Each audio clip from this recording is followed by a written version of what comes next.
Hello दोस्तों, मेरा नाम मनीष कुमार सिंह है।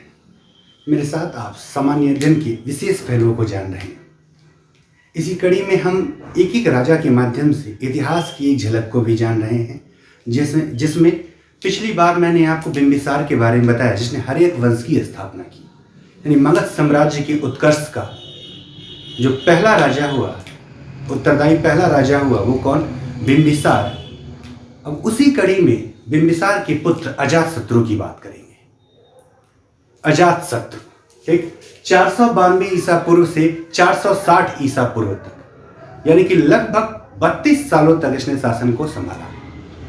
ठीक, अजातशत्रु, जिसकी उपाधि क्या मिलती है? कुड़िक। कुड़िक का अर्थ होता है शत्रुओं का दमन करने वाला। ठीक है, कुड़िक का अर्थ क्या होता है? शत्रुओं का दमन करने। किसकी उपाधि है? अजातशत्रु की। अजातशत्रु किसका पुत्र हुआ? बिंबिसार का।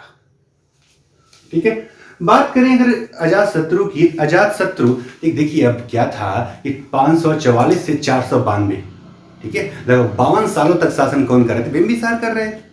अजातशत्रु उसका पुत्र था, बहुत ही महत्वाकांक्षी था। सोच रहा था कि पिताजी की मृत्यु होगी और मैं गद्दी पर बैठूंगा, लेकिन पिताजी क्या थे कि गद्दी से तो अभी उतर ही नहीं रहे थे। ऐसे में उनके जीवन के अंतिम समय में उन्हें क्या कर दिया? जेल में बंद कर दिया, और जेल में उनकी क्या हो गई? मृत्यु हो गई। जेल में ही क्या हो गई? उनकी मृत्यु हो गई। जेल में ही महाकोसला देवी की भी क्या हो गई? जो बिंबिसार की पत्नी, जो कि कौशल नरेश प्रसेनजीत की क्या थी? ठीक, बहन थी, उनकी भी क्या हो गई? मृत्यु हो गई। जब ये बात पता चली प्रसेनजीत को, तो प्रसेनजीत हो गए नाराज। ठीक, उन्होंने कहा कि ऐसा है भाई कि तुम्हारे पिता को मैंने दिया था काशी, अब मेरा काशी मुझे वापस कर दो। अजातशत्रु ने कहा कि मामा श्री, ऐसा तो नहीं हो सकता है। प्रसेनजीत उसके मामा लगते, ठीक है, कि अब हम काशी आपको नहीं देंगे। ऐसे में कौशल नरेश प्रसेनजीत ने आक्रमण कर दिया किस पर? अजातशत्रु पर। अजातशत्रु और प्रसेनजीत के बीच युद्ध हुआ, और इस युद्ध में अजातशत्रु ने प्रसेनजीत को क्या कर दिया? पराजित कर दिया, संधि के लिए बाध्य कर दिया। और संधि स्वरूप क्या हुआ? काशी तो अजातशत्रु के पास रहा ही, साथ ही प्रसेनजीत की पुत्री वजीरा से उसने क्या कर लिया? विवाह कर लिया। ठीक है, किससे विवाह कर लिया? वजीरा से। यानी कौशल पे भी एक तरह से देखा जाए अब मगध का अधिकार, काशी तक तो था ही, अब कौशल पर भी एक तरह से, ठीक, अप्रत्यक्ष तौर पर किसका अधिकार हो चुका था? ठीक है, मगध का हो चुका था। ठीक, जब ये बात लिच्छवी कुल के राजाओं को पता चली, उन्होंने सोचा कि जब ये महाकोसला देवी को जेल में बंद कर सकता है, ठीक, और कौशल नरेश पर, जो उसके मामा लग रहे हैं, उन पर आक्रमण कर सकता है, तो लिच्छवियों पर भी आक्रमण कर सकता है। ये बात उनके मन में भय कर गई। अब उन्होंने, ठीक, इससे अपना नाता तोड़ लिया। जब नाता तोड़ लिया तो अजातशत्रु को इस बात का भय था। वो जानता था कि लिच्छवी बहुत ज्यादा मजबूत है, क्योंकि वज्जी एक संघ था जिसमें कई सारे गढ़ थे, और गढ़ जब मिलकर युद्ध करते, ठीक है, तब वो मगध पर भारी पड़ते। अब इसने जो है अपने मंत्री वत्सकार को कहा कि ऐसा है कि तुम प्रयास करो कि किसी न किसी तरह वज्जी संघ में फूट पड़ जाए। जिस दिन फूट पड़ जाएगी उस दिन हम लोग आक्रमण कर देंगे, और तब हराना इनके लिए, हमारे लिए आसान नहीं होगा।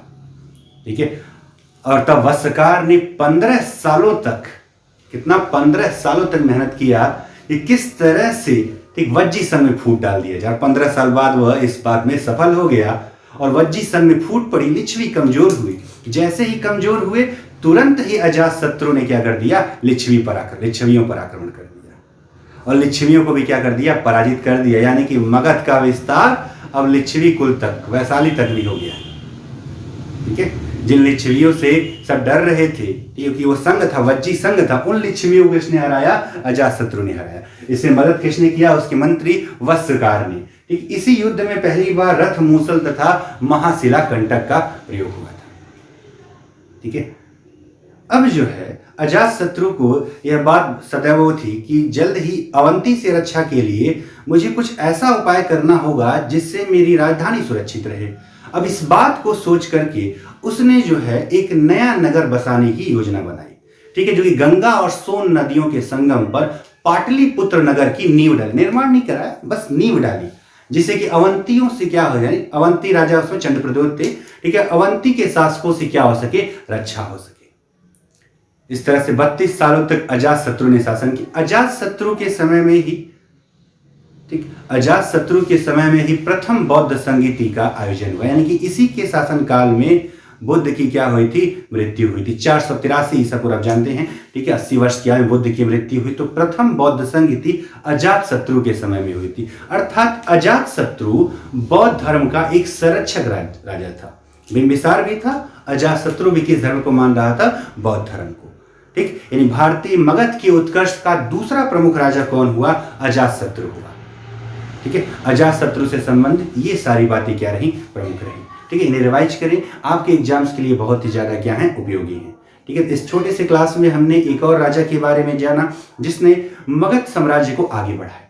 अगली क्लास में जब भी मिलेंगे हम चंद्रगुप्त मौर्य यानी मौर्य साम्राज्य के संस्थापक चंद्रगुप्त मौर्य की बात करेंगे।